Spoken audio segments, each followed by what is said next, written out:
वो माधव उनका विशेष दिवस होता है, उसको कहते हैं हरिवासरे। हरिवासरे का मतलब होता है कि भगवान the day of the Lord Hari, भगवान हरि का दिन। तो ये एकादशी जो है भगवान का ही वास्य होता है, यानी साक्षात भगवान हरि का दिन माना जाता है। तो ये हर शुक्ल पक्ष में और कृष्ण पक्ष में, the waning moon and waxing moon, तो 15-15 दिनों में, अंधेरी रातों 15 दिन और उजाली रातों वाला समय, इन दोनों महीने में यानी 15-15 दिन में 2 एकादशी आती है। ऐसे साल में 24 एकादशी होती है।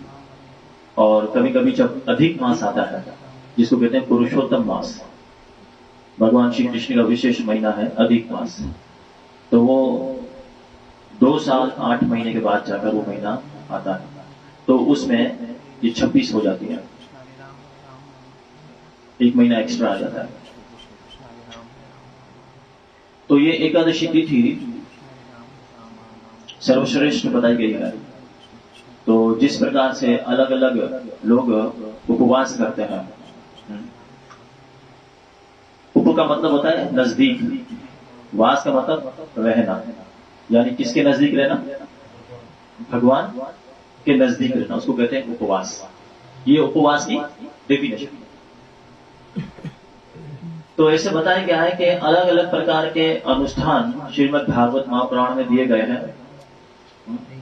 एक है जो कर्मकांड का मार्ग है, और एक है जो भगवान श्री कृष्ण का निराकार स्वरूप, निराकार ब्रह्म का जो उपासना करते हैं, एक वो मार्ग है, और एक परमात्मावादी होते हैं, योगी जो होते हैं, और एक साक्षात परम भगवान श्री कृष्ण की डायरेक्टली उपासना करना। तो जो एकादशी तिथि है, जो दूसरे मार्ग मैंने बताया, उसमें भी लोग अलग अलग उपवास करते हैं, कुछ इमीडिएटली फल प्राप्त करने के लिए। लेकिन जो एकादशी तिथि है वो सारे व्रतों में राजा है, सारे व्रतों का राजा है। जितने भी उपवास हैं उन उपवासों में सर्वश्रेष्ठ उपवास माना जाता है। तो जब हम एकादशी व्रत का पालन करते हैं, उपवास रखते हैं, तो सारे उपवास, जितने भी उपवास हैं, उन सारे उपवासों का फल जो है वो एकादशी रखने से मिल जाता है। इसलिए वैष्णव आचार्यों ने वर्णन किया है कि हमें एकादशी तिथि का पालन करना चाहिए। माधव तिथि भक्ति जननी, श्रील भक्तिविनोद ठाकुर कहते हैं कि ये क्या करती है, माधव तिथि है, भगवान का दिन है, और भक्ति जननी यानी श्री कृष्ण के प्रति जो भक्ति सेवा है वो हमारे अंदर उत्पन्न करती है, ऐसे कहा गया। तो जो वैष्णवगण होते हैं वो क्या करते हैं, हर एकादशी को वो अपना भक्ति का जो चार्ट होता है, हर एकादशी 15 दिन वो देखते हैं कि कितना हमने प्रोग्रेस किया भगवान की भक्ति में, कृष्ण के प्रति हमारा अटैचमेंट जो है कितना बड़ा है, कितना इंक्रीज हुआ है ना। तो वो एकादशी तिथि से नापा जाता है। जिस तरह अगर किसी को फीवर हो जाए, बुखार हो जाए, तो बुखार को चेक करने के लिए वो कहां जाता है, डॉक्टर के पास, और डॉक्टर जो थर्मामीटर लगाता है कि नहीं। तो वो थर्मामीटर जब डॉक्टर लगाते हैं तो उनके शरीर का कितना टेम्परेचर है वो चेक करते हैं, बुखार कितना है, उसके हिसाब से वो डोज देते हैं दवाई। इसी तरह हमारे भक्ति का कितना प्रोग्रेस हुआ है, कितनी तरक्की हुई है, उसका जो थर्मामीटर है वो एकादशी तिथि है। इस तरह तो ये महीने में 2 आती है, तो वो तिथि में हम देख सकते हैं कि हमारे पूरे इस 15 दिन के अंदर कितना हमने तरक्की की है भगवान की।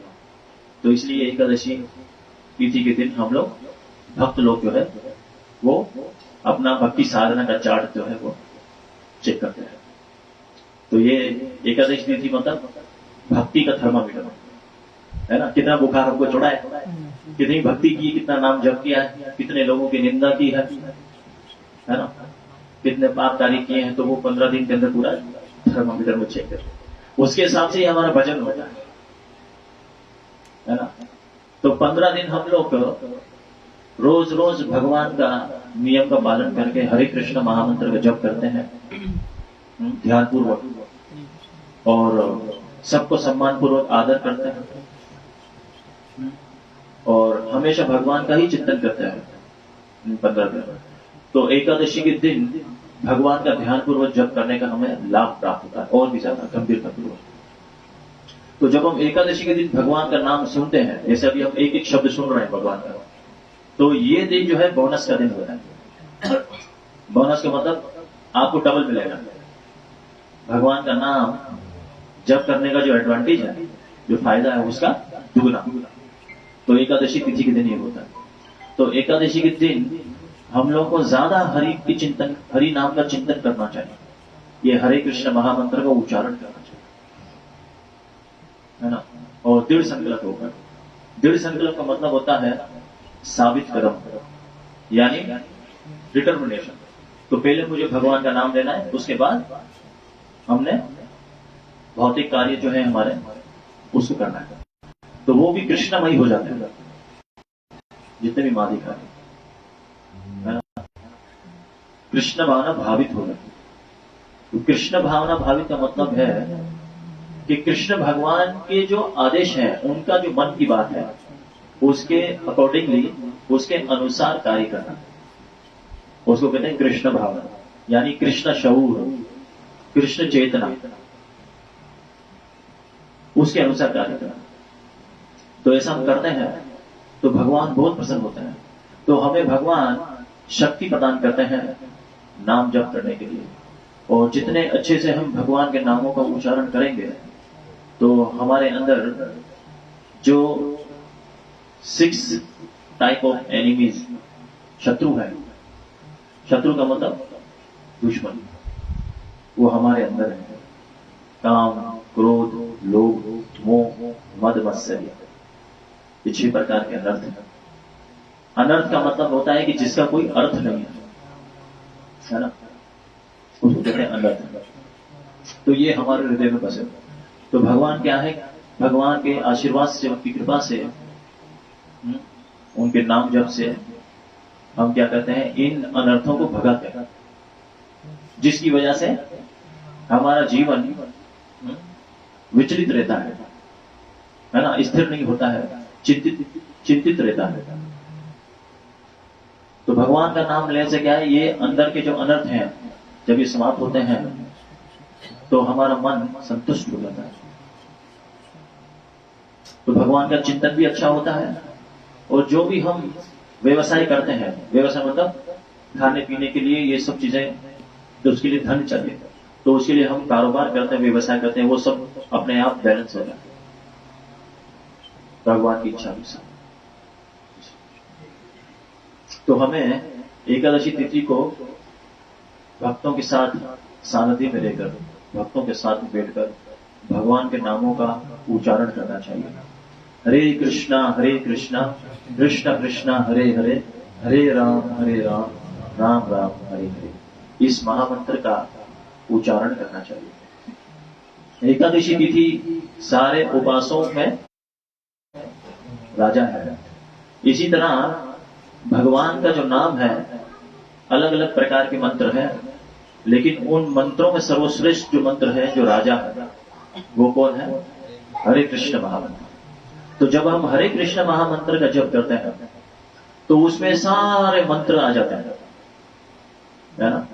सारे देवताओं को हम प्रणाम कर लेते हैं, सबको, सबका जितना भी जो कर्ज होता है वो चुका लेते हैं इस महामंत्र का उच्चारण करके, क्योंकि ये किंग ऑफ द मंत्र, सारे मंत्रों में राजा है हरे कृष्ण महामंत्र। तो ये जब हम प्रार्थना करते हैं हरे कृष्णा कृष्ण कृष्ण हरे हरे, हरे राम राम राम हरे हरे, तो फिर अलग से दूसरी प्रार्थना करने की आवश्यकता नहीं रहती। जो भी हम प्रार्थना बोलते हैं भगवान के सामने, जो हम अपना भाव प्रकट करते हैं कि हमारी रक्षा करें, हमें ज्ञान प्रदान करें, है ना, तो ये सब प्रार्थनाएं जो है, ये सब हरे कृष्ण महामंत्र के अंदर ऑलरेडी मौजूद है।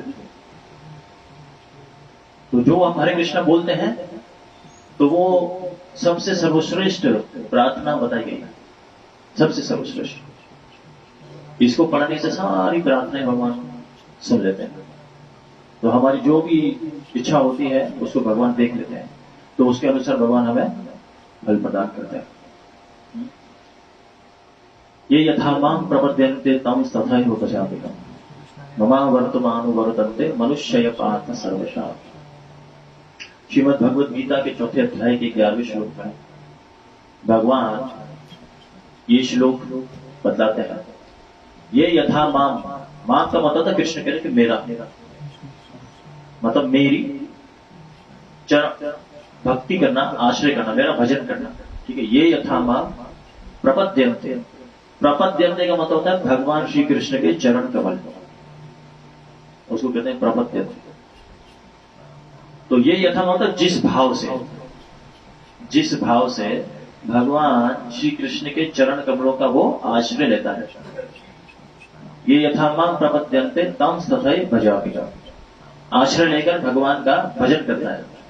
तो जिस भाव से, तो भाव का मतलब है कि अलग अलग लोगों की मनोवृत्ति है, उसके अनुसार वो आते हैं भगवान के पास प्रार्थना करता है, ठीक है। सब लोग आते हैं अलग अलग तरीके से, उसका जिसका जितना सरेंडर है, भगवान के चरण कमलों को जितना कस के पकड़ा है, उसके अनुसार प्रार्थना भी उसकी वैसी है। तो भगवान उसके अनुसार, उसके अकॉर्डिंगली भगवान उसको उसके भजन के अनुसार ही उसको फल देता है।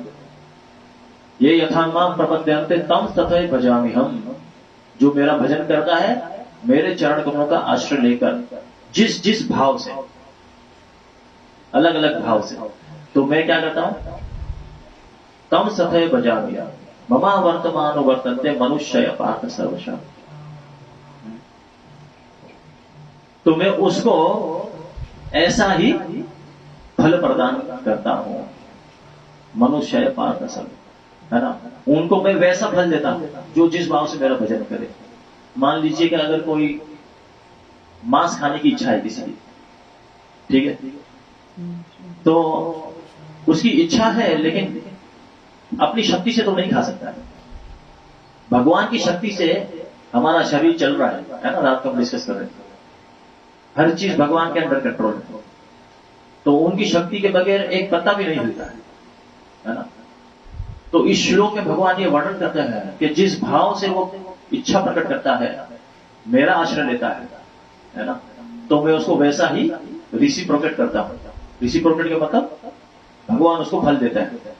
इसका मतलब ये हुआ कि कृष्ण भगवान परम दयालु है, सबकी इच्छा पूरी करते हैं, है कि नहीं। जो भगवान का भजन नहीं कर रहा है ना, और यानी कुकर्म में लगा है, भौतिक कार्य में जुड़ा है, मादी कार्य में जुड़ा है, नशा करना, जुआ खेलना, है ना, और पुरुष स्त्री गमन करना, है ना, मांस खाना, इन कार्यों में लगा है, तो वो भगवान के आश्रय नहीं रहते, है ना। भोग करने की इच्छा से वो भौतिक कार्य में जुड़ा है। उनको भी भगवान कृष्ण क्या देते हैं, अपनी दया रखते हैं। कैसे रखते हैं, उनकी शरणागति के अनुसार, जैसा उनका सरेंडर है। वो चाहते हैं मांस खाना, वो चाहते हैं स्त्री भोग करना, वो चाहते हैं नशा करना, है ना, तो भगवान उसको देते हैं। देते नहीं देते, उनको शक्ति भगवान देते हैं, क्योंकि भगवान कहते हैं कि जो जिस भाव से मुझे चिंतन करता है ना, जैसा विचार रखता है तो उसको मैं वैसा ही देता हूं।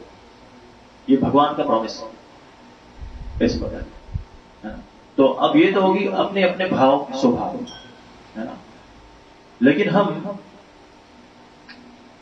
परंपरा अनुगत प्रमाणिक तरीके से अगर भगवान का भजन करते हैं तो कृष्ण भगवान हमें भक्ति प्रदान करते हैं, भक्तों का संग प्रदान करते हैं, अपना प्रसाद प्रदान करते हैं, अपना दर्शन प्रदान करते हैं, है ना। उसके द्वारा क्या होता है, हमारा हृदय निर्मल होता है, पवित्र होता है, शुद्ध होता है, तो हम भगवान का अच्छे से और नाम जप कर सकते हैं और भगवान की असीम कृपा प्राप्त होती है।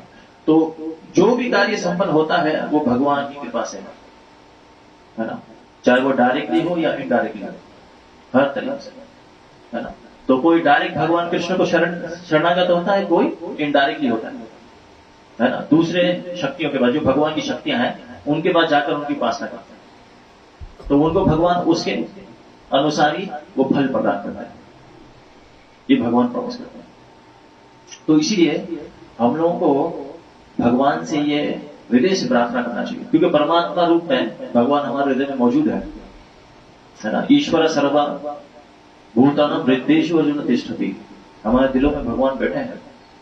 तो जो जो हम इच्छा प्रकट करते हैं, भगवान परमात्मा रूप में वो सुन लेते हैं और वो ही चीज हमें प्रदान करता है, क्योंकि भगवान की इच्छा के बगैर नहीं होता, वो ही चीज हमें भगवान देता है। तो जैसा भाव होगा वैसे ही भगवान होगा, ये बात। तो इसलिए हम लोग को भगवान से जब हम हृदय से प्रार्थना करते हैं कि हे प्रभु, हमें आपको समझना है ना, हम आपको जानना चाहते हैं और मैं इस संसार में आया हूं, मेरा कर्तव्य क्या है, ये जब हम भगवान से प्रार्थना करते हैं तो कृष्ण भगवान हमारे हृदय में परमात्मा में निवास करते हुए उस प्रार्थना को सुन लेते हैं। तो जिसकी जितनी जेन्युइन मतलब शुद्ध प्रार्थना है, उसके अनुसार भगवान उसको फल देते हैं, है ना। वैसा ही उनके पास उनके प्रतिनिधि को भेजेंगे, उनके गुरु को भेजेंगे, जैसा शरणागति, जैसी शरणागति होगी वैसा ही गुरु प्राप्त होता है। ये भगवान का प्रॉमिस है, क्योंकि उसकी प्रार्थना उतनी है। तो हमें ऐसे शुभ अवसर पर एकादशी के दिन भगवान के नामों का ध्यान पूर्वक जप करना चाहिए। तो इन नामों का जप करने से हमें क्या है, भगवान का आशीर्वाद प्राप्त होगा। तो उस आशीर्वाद से हमें कृष्ण के चरण कमलों की भक्ति प्राप्त होगी। तो भक्ति की परिभाषा मतलब यही है कि परम भगवान श्री कृष्ण के चरण कमलों की सेवा करना, उसको भक्ति कहते हैं। ये भक्ति शब्द वहीं से, जो भक्त परम भगवान श्री कृष्ण के चरण कमलों की सेवा करे, उनकी आराधना करे, उनका आश्रय ले, उसको कहते हैं भक्ति। प्रामाणिक तरीके से उसको कहते हैं भक्ति। ये भक्ति शब्द की परिभाषा। चलो रूप गोस्वामी भक्ति रसामृत सिंधु में कहते हैं, ये जो भक्ति है, भक्ति मुक्ति सिद्धि कामी सकल अशांत, कृष्ण भक्त निष्काम अतैव शांत, है ना। भक्ति भक्त जो होता है, जो भगवान की सेवा करता है, वो भक्ति की इच्छा नहीं करता, मुक्ति की भी इच्छा नहीं करता और किसी सिद्धि की भी इच्छा नहीं करता, है ना। कृष्ण भक्त निष्काम, निष्काम का मतलब, काम का मतलब है इच्छा, निष् का मतलब है ना करना, कोई इच्छा नहीं करना, सिर्फ भगवान की सेवा के लिए चरण कमलों की सेवा करने की इच्छा रखना है, उसको कहते हैं। अतैव शांत, कृष्ण भक्त निष्काम अतैव शांत। कृष्ण भगवान का जो भक्त है वो सिर्फ केवल भगवान की सेवा, भक्ति सेवा की इच्छा रखता है, निष्काम भाव उसको बोलते हैं, उसी को निष्काम कहा गया रूप गोस्वामी, है ना। अतैव शांत, वो संतुष्ट हो जाएगा, शांत हो जाएगा। जिसका हृदय शांत नहीं है वो विचलित रहेगा, अलग अलग प्रकार से उसके अंदर ख्यालात आएंगे, विचार आएंगे, तो ये भी कर लूं, वो भी कर लूं, अलग अलग, तो शांत होता ही नहीं, टेंशन में रहता है। शांत कौन है? केवल कृष्ण भक्त निष्काम अतैव शांत। भगवान कृष्ण का जो भक्त है वो शांत। भक्ति मुक्ति सिद्धि कामी शकले अशांत, भक्ति की इच्छा करना, मुक्ति की इच्छा करना और सिद्धि की इच्छा करना, ये क्या है? सकले अशांत, यानी पूरा विश्व में अशांति ही फैलाएगा, लाभ नहीं, इसे अशांत रहेगा। किसी भी लोक पर चला जाएगा वो अशांत रहेगा, शांत नहीं रहेगा। सकले अशांत का मतलब। तो इसलिए हमें कृष्ण भगवान का नाम का आश्रय लेकर उच्चारण करना चाहिए। कलयुग में जो है हरे कृष्ण महामंत्र प्रकट हुआ है। कली काले नाम रूपे कृष्ण अवतार, नाम होइत होवे जगत निस्तार। कली काल के अंदर अभी कलयुग का कितना एज चल रहा है? 550 साल गुजर गए, ठीक है। 4,32,000 साल कलयुग की एज है ना। और हमारी आयु कितनी है? कलयुग में लोगों की आयु ज्यादा से ज्यादा 100 ईयर बताई गई है शास्त्रों में। लेकिन जैसे जैसे कलयुग बढ़ रहा है तो आयु घटती जा रही है ना। आयु घटती जा रही है, कम होती जा रही है। तो लगभग 60 साल की एज के अंदर आदमी पूरा बूढ़ा हो जा रहा है, कोई शक्ति नहीं है उसके अंदर काम करने की, है ना। 60 साल की, तो 60 साल के पीरियड के अंदर हमारे पास कितना प्रेम, कितना समय है जो अपने भगवान का नाम ले रहे हैं, है ना। तो हालांकि देखा जाए ये कलयुग हमारे लिए वरदान भी है, क्योंकि इसमें हरे कृष्ण महामंत्र प्रकट हुआ, है ना। तो इस महामंत्र के द्वारा हम लोग इतने कम समय में जल्दी ही सबसे सर्वोच्च लक्ष्य प्राप्त कर सकते हैं, वो है कृष्ण प्रेम। भगवान श्री कृष्ण का शुद्ध प्रेम प्राप्त कर सकते हैं कलयुग में कम समय के अंदर, अगर इस महामंत्र का आश्रय हो। कली काले नाम रूपे, नाम रूप का मतलब किसका नाम? कृष्ण भगवान। हरे कृष्णा कृष्ण कृष्ण हरे हरे, हरे राम राम राम हरे। ये 16 शब्दों 16 अक्षरों का जो मंत्र है महामंत्र, इस महामंत्र का आश्रय था। इति मूर्ति अभिधानेन मंत्र मूर्ति मूर्तिकम यजते पुरुष यजत यज्ञ पुरुषम सम्यक दर्शन। इति मूर्ति अभिधानेन, ये मंत्र मूर्ति अमूर्तिकम। कलयुग में जो है वो भगवान मंत्र रूप में है ना, इस महामंत्र के रूप में प्रकट हुआ है। ये कृष्ण भगवान से अभिन्न है। अभिन्न का मतलब नॉन डिफरेंट, भगवान से अलग नहीं है, साक्षात कृष्ण भगवान है। क्योंकि भगवान का रूप, भगवान की लीलाएं, भगवान के शब्द, उनके कार्य है ना, और उनका नाम, वो सब एक ही है, अलग नहीं है। हमारी जो इंद्रियां हैं वो सकल इंद्रियां नहीं है, हमारी जड़ इंद्रियां है। कृष्ण भगवान की सकल इंद्रियां हैं।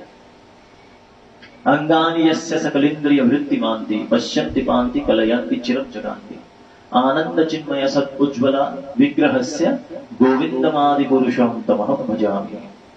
कृष्ण भगवान की इंद्रियां कैसी है? वो सकल इंद्रियां हैं, यानी आध्यात्मिक है। वो अपनी एक इंद्री से करोड़ों प्रकार के कार्य कर सकते हैं, है ना। अगर हमें खाना खाना है तो हमें खाना खाने के लिए किसका इस्तेमाल करना पड़ेगा? हाथ का। हाथ से खाएगा, हाथ से खाएंगे खाना।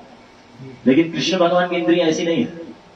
अगर उनको खाना खाना है तो वो पर्वत में लेकर भी खा लेंगे। कैसी है?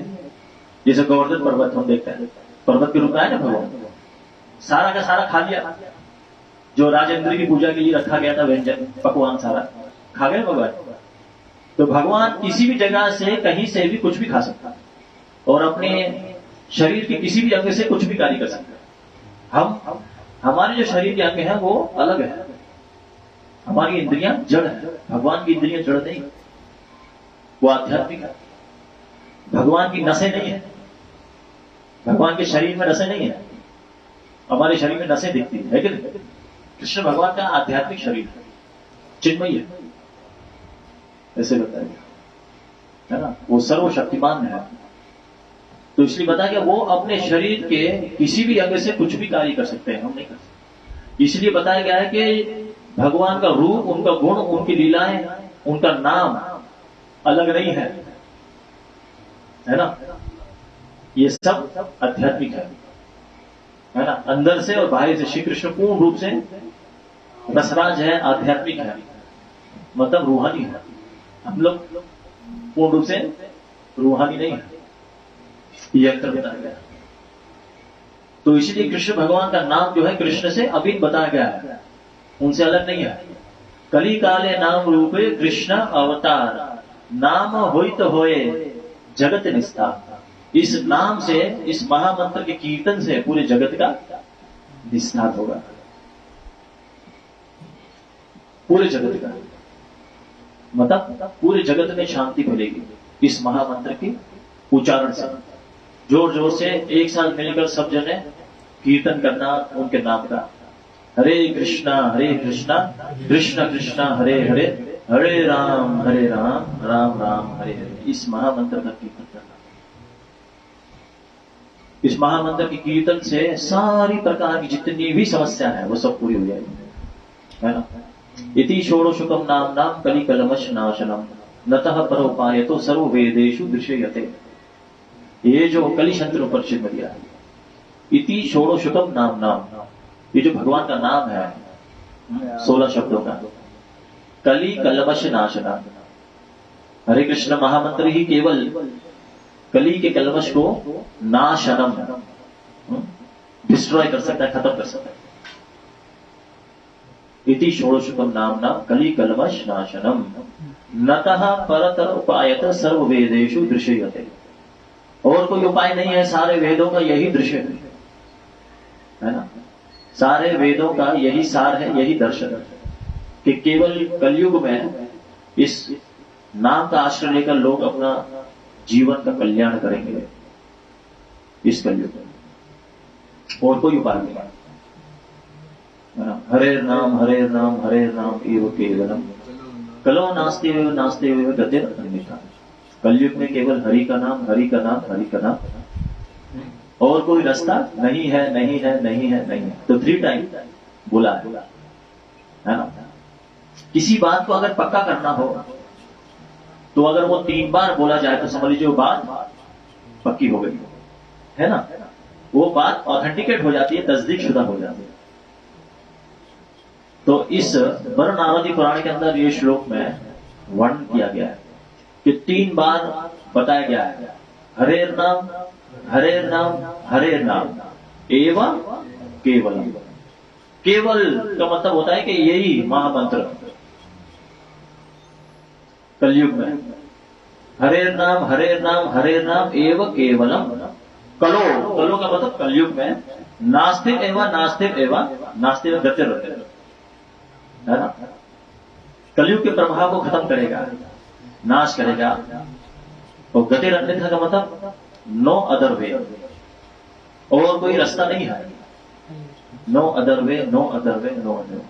और कोई सोल्यूशन ही नहीं है। किसी भी तरीके से आराधना कर लो आप, उसका प्रभाव नहीं आएगा, वो विचलित रहेगा, संतुष्ट नहीं होगा। केवल इस हरे कृष्ण महामंत्र का नाम का आश्रय लेकर वो सारी प्रकार की चिंताओं से मुक्त हो सकता है इस कलयुग में। ये अलग अलग पुराणों से अलग अलग एविडेंस है ना, सबूत है, ये बताया गया है। तो हमें कलयुग में इस नाम का आश्रय लेकर भगवान का भजन करना चाहिए। नाम अकारी बहुधा निज सर्व शक्ति। ये जो भगवान का नाम है इसमें सारी शक्तियां भगवान ने डाल दी है। सारी निज सर्व शक्ति का मतलब ये होता है जितने भी संप्रदाय हैं, जितने भी आराधना भगवान का होता है इनडायरेक्टली, है ना, या डायरेक्टली, वो सब आराधना इस हरि कृष्ण महामंत्र के नाम से संपन्न हो जाती है, इसका उच्चारण करने से। क्योंकि ये महामंत्र है, सारे मंत्रों का राजा है। तो एकादशी के दिन हम लोग को इस महामंत्र का उच्चारण करना चाहिए ज्यादा से ज्यादा, है ना। भगवान की कीर्ति का गुणगान करना चाहिए। तो महामंत्र का उच्चारण एक डायरेक्ट भगवान का नाम लेकर और उनकी कीर्ति का गुणगान कर, जैसे अभी हम कथा कर रहे थे, उनकी कीर्ति का गुणगान कर रहे हैं। तो कलयुग में इसी से ही सारे कली का नाश होगा, कलमश को दूर करेगा।